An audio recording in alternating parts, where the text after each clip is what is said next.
Hello viewers, welcome. Myself Dr. Deepu Kumar, Assistant Professor of Commerce working at Government Women's College, Hunsur. In this video, we will learn how to solve problems related to advance payment of tax. Let us start.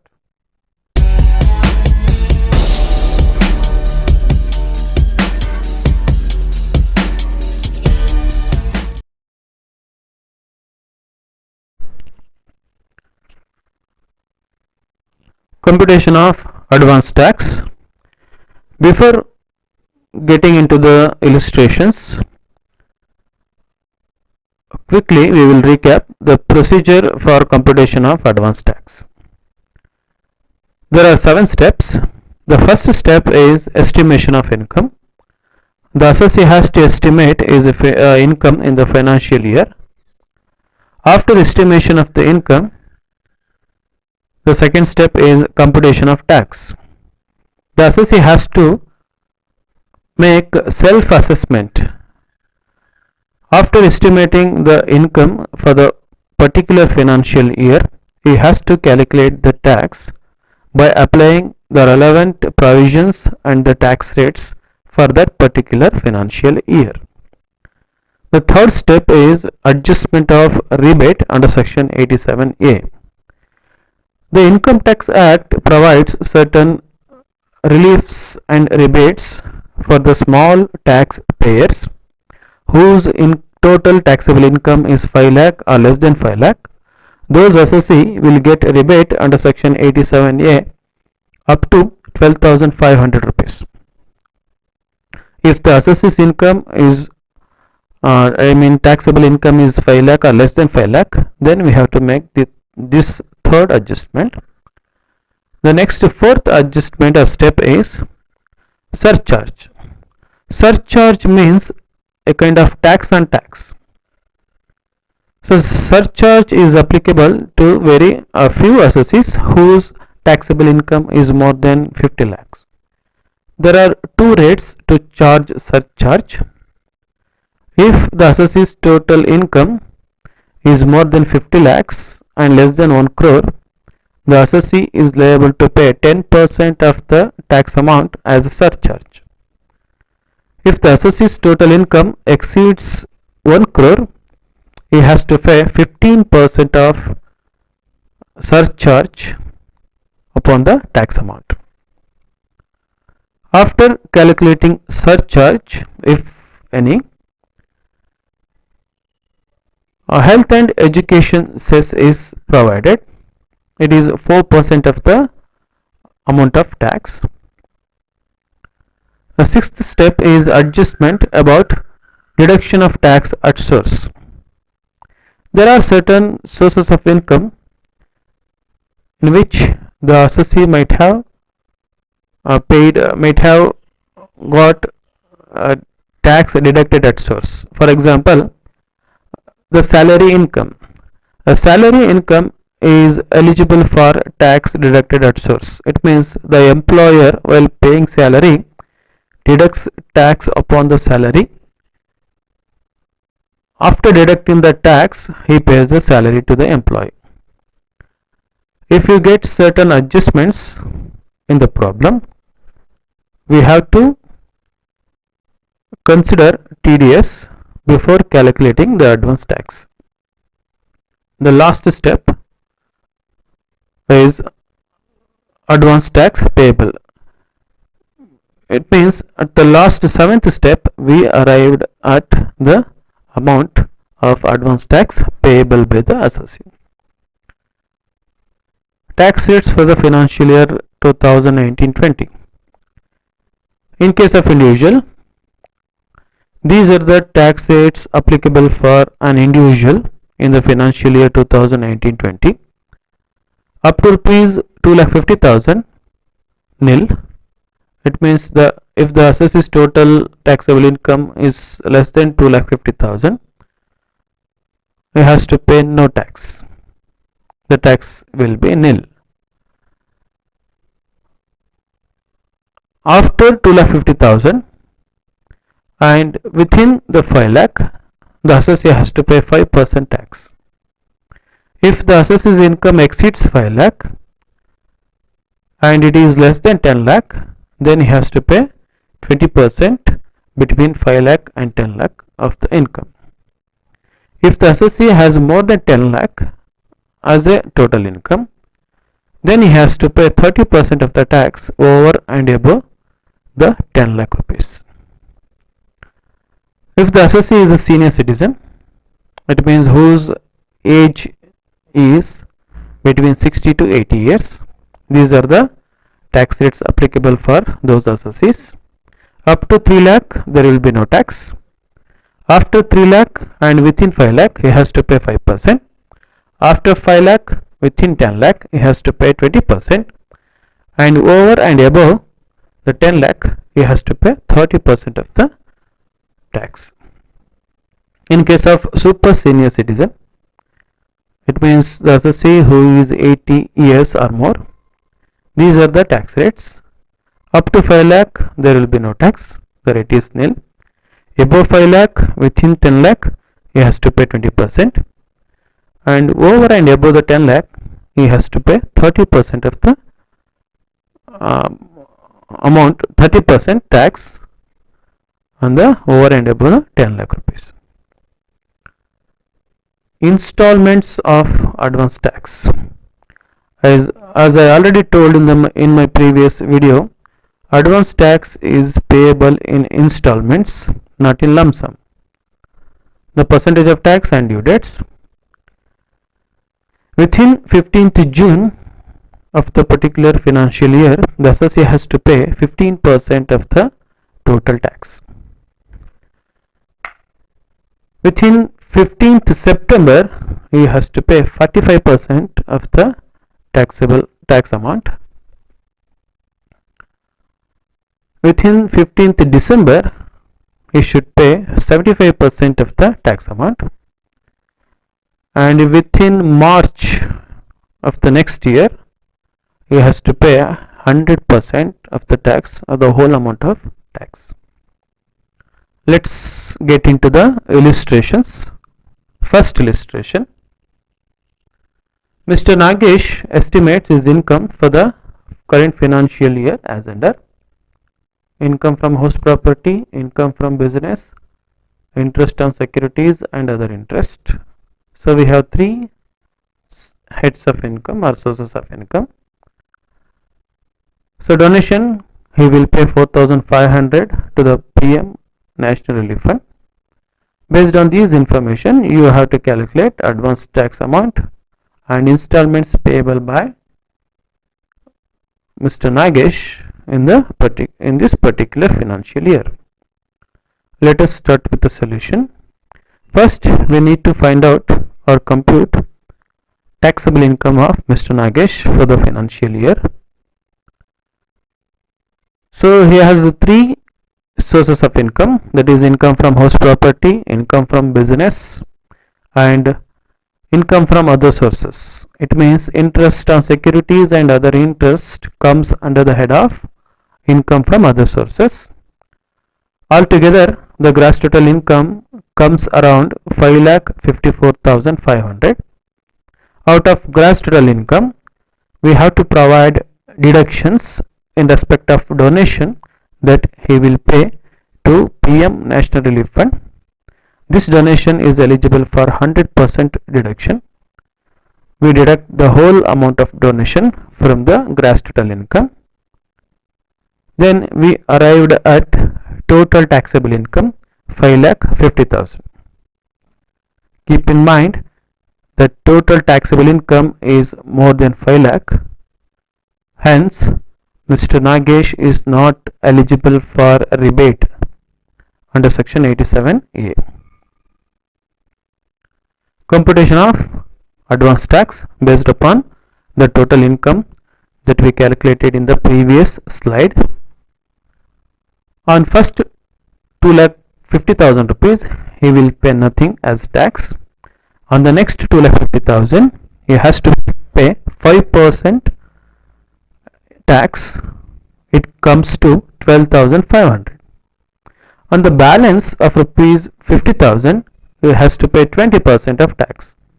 We arrived at 50,000 by deducting this first 2,50,000 and next 2,50,000 out of 5,50,000, that is the total income. We get 50,000 rupees balance, which belongs to 20% tax category. So total tax comes to 22,500, upon which he has to pay 4% cess. It comes to 900. The total advance tax payable comes to 23,400. Next, let's see the amount of tax payable in installments. It means in each installment how much he has to pay. In the first installment, which comes due on or before 15/6/2019, Mr. Nagesh has to pay 15% of the advance tax amount, that is 23,400. 15% of 23,400 comes to 3,515. In the second installment, which comes due on or before 15th September 2019, Mr. Nagesh has to pay 45% of the tax amount. That is 45% of 23,400, that comes to 10,530. But in this amount, in the 10,530, we already paid in the first installment 3,510. So the balance is 7,020, which Mr. Nagesh has to pay in the second installment. In the third installment, which becomes due on or before 15th December 2019, he should pay 75% of the tax amount, that comes to 17,550. But previously, in the first and second installments, we already paid 10,530. In the third installment, Mr. Nagesh has to pay the difference amount, that comes to 7,020. In the last and fourth installment, which becomes due on or before 15th March, he should pay 100% of his advance tax amount, that is 23,400. But in the previous three installments, he already paid 17,550. Hence, the balance, the difference is 5,850, which he has to pay in the fourth installment. This is all about the first illustrations. Let's see the second illustration. Mr. Kumar has estimated the following income for the financial year. Again, here also we have three heads of income: income from business, income from house property, income from other sources. Compute advance tax. In this illustration, we don't have any amount for deduction. Let's start. Let's continue. First, we need to find out the taxable income of Mr. Kumar. The taxable income, when we add all the three heads of income, we get gross total income 4,90,000. As I already said, there is no deductions. Gross total income itself becomes total taxable income of rupees 4,90,000. Please note here, the taxable income is less than 5 lakh. It means Mr. Kumar is eligible for rebate under section 87A. Let's see how much he will pay as advance tax. Computation of advance tax. Out of 4,90,000, the total income, on first 2,50,000, he will pay nothing. On the balance, we arrived at 2,40,000 by deducting the first 2,50,000 from 4,90,000. On 2,40,000, he has to pay 5% as tax. So total tax comes to 12,000 only. But As the total taxable income is less than 5 lakh, Mr. Kumar is eligible to claim rebate under section 87A. Here Mr. Kumar can get a rebate up to 12,500 rupees. The tax amount payable is 12,000. He can get rebate up to 12,500.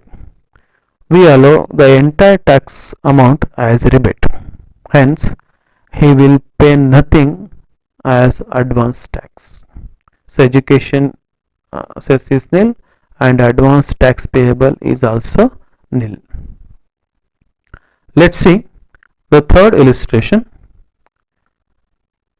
From the following information, estimate the advance tax payable by Rajesh for the financial year. Here also we have taxable income from business 6,20,000, income from other sources 30,000. Here we have new addition, tax deducted at source 2,328. So he pays life insurance premium amounts to rupees 5,000 per annum, and he will also eligible for deduction under section 80D rupees 4,000. Let's see what will be his total income. Computation of taxable income. Income from business 6,20,000, income from other sources 30,000. We arrived at gross total income 6,50,000. Out of 6,50,000, we have to provide deductions under section 80C for LIC premium and under section 80D rupees 4,000. So total deductions comes to rupees 9,000. When we deduct 9,000 from gross total income, we arrive at taxable income 6,41,000. See here, the taxable income is more than 5 lakh, hence Mr. Rajesh is not eligible for rebate. Let's see what will be the advance tax amount. Computation of advance tax of Mr. Rajesh. On first 2,50,000, as usual, there is nil. On next 2,50,000, he is liable to pay 5% tax, that comes to 12,500. And the balance 1,41,000, which we arrived at by deducting the first 2,50,000 and the next 2,50,000 out of 6,41,000. So on 1,41,000, Mr. Rajesh has to pay 20% as a tax. By adding 12,500, 28,200, we get the total of 40,700. As the total income is more than 5 lakh, he is not eligible to rebate. He is not eligible for rebate. Hence, we continue with the cess. We provide 4% of cess upon 40,700. We get total 42,328. Out of 42,328, there is already TDS, tax deducted at source, 2,328. The advance tax payable comes to rupees 40,000. It means Mr. Rajesh has to pay advance tax of rupees 40,000 during the financial year in installments. Next, let us see the fourth and the last illustration. Mr. Atul furnishes the following particulars about income. Income from business 5 lakh, purchase of NSE 25,000, medical insurance premium paid by check 12,000, TDS, tax deducted at source 15,000. Compute advance tax. Please notice in this problem we have only one source of income, that is income from business. It means single head income. Let's see what will be his taxable income. So gross total income 5 lakh itself. Out of gross total income, we have to provide deductions under section 80C for purchase of NSE and under section 80D for medical insurance premium. Altogether 37,000 deductions. Out of gross total income, that is rupees 5 lakh, When we deduct 37,000, we arrive at total taxable income 4,63,000. Please notice here the taxable income is less than 5 lakh, hence Mr. Atul is eligible for rebate. Let's see what will be his taxable advance tax. On first 2,50,000, as usual, there is nothing to pay, that is nil.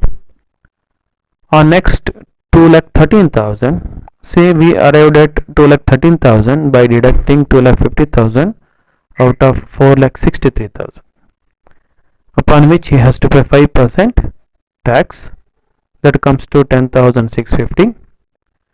As I told, Mr. Atul is eligible for rebate under section 87A up to 12,500, but the tax payable is 10,650, hence we allow entire tax amount as relief, as rebate. Hence Mr. Atul has to pay no tax, but he already there is already deduction at source 15,000, which he will get refund from income tax department. This is all about the illustrations relating to computation of advance tax. In the next class, we will learn about calculation of interest for non-payment of advance tax. Till then, take care. Thanks for watching. Goodbye. If you have any queries, please let me know in the comment section. Thank you. Bye bye.